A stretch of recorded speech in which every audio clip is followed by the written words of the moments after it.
ایک دن میں راولپنڈی کے ایک ریسٹورنٹ میں کھانا کھانے گیا۔ وہاں 2 ٹیبل چھوڑ کے ایک الفاظر عمر بوڑھے میاں اور ان کی بوڑھی محبوبہ بھی بیٹھے ہوئے تھے۔ اسی دوران ایک نہایت ہی ڈیسنٹ اور خوش شکل بھائی صاحب ہوٹل میں داخل ہوئے اور واش بیسن پر ہاتھ دھو کر کچھ فاصلے پر ان کے برابر والی ٹیبل پر بیٹھ گئے۔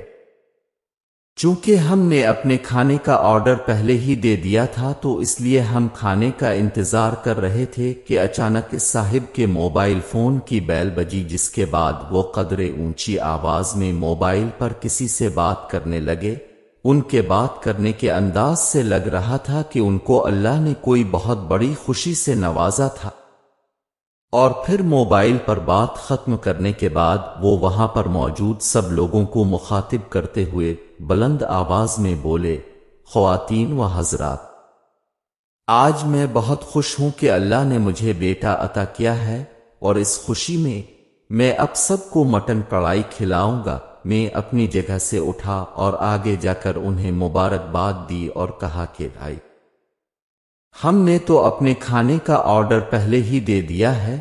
یہ سنتے ہی انہوں نے کہا کہ اچھا چلو کوئی بات نہیں، اس خوشی میں آپ کے کھانے کا بل میں ادا کروں گا۔ اور پھر انہوں نے وہاں پر موجود باقی سب لوگوں بشمول ان بوڑھے میاں جی اور ان کی بوڑھیا کے لیے مٹن کڑھائی کا آرڈر کیا اور سب کا بل ادا کر کے اپنا کھانا کھا کے خوشی خوشی چلے گئے۔ چند دنوں کے بعد میں اپنے دوستوں کے ہمراہ ایک سنیما گیا تو کیا دیکھا کہ وہی صاحب وہاں پر ایک 5 سال کے بچے کے ہمراہ ٹکٹ کے لیے لائن میں کھڑے تھے۔ میں اپنے دوستوں سے نظر بچا کر ان کے پاس پہنچا۔ جو ہی انہوں نے مجھے دیکھا، دیکھتے ہی مجھے پہچان گئے اور مسکرانے لگے۔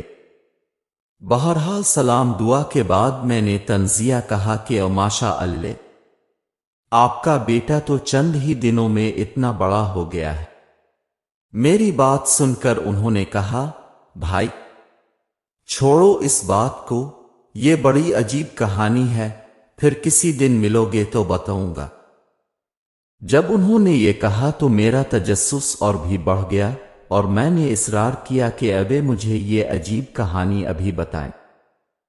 آخر میرے بہت اصرار پر انہوں نے جو بات بتائی، اس کے بعد میں اپنے آپ کو بہت چھوٹا سمجھنے لگا اور ان کا مقام میری نظروں میں قدرے بہت بلند ہو گیا۔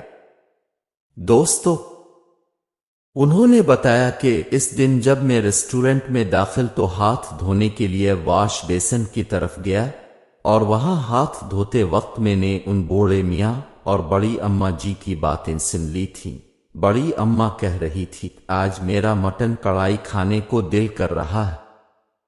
تو اس پر بوڑھے میاں نے بہت افسردہ لہجے میں کہا کہ یہ میرے پاس پورے مہینے کے لیے صرف 2000 روپے ہیں، اگر کڑھائی کھائیں گے تو پورے مہینے گزارا کیسے ہوگا؟ ایسا کرتے ہیں آج دال روٹی کھا لیتے ہیں، کڑھائی پھر کسی دن کھا لیں گے۔ ان صاحب نے کہا کہ اسی وجہ سے میں نے اپنے موبائل کی خود ہی بیل بجا کر وہ بیٹے کی پیدائش کا ڈرامہ کیا تھا تاکہ میں اپنی فرضی خوشی کے بہانے ان کی دلی خاموش خدمت کر سکوں۔ میں نے کہا تو بھائی، اب صرف انہی بزرگوں کے پیسے دے دیتے، اپنے خامخواہ باقی سب لوگوں کو کھانا بھی کھلایا اور ان کا بل بھی ادا کیا۔ تو انہوں نے جواب دیا، ایسا کر کے میں ان بزرگوں کی عزت نفس مجروح نہیں کرنا چاہتا تھا۔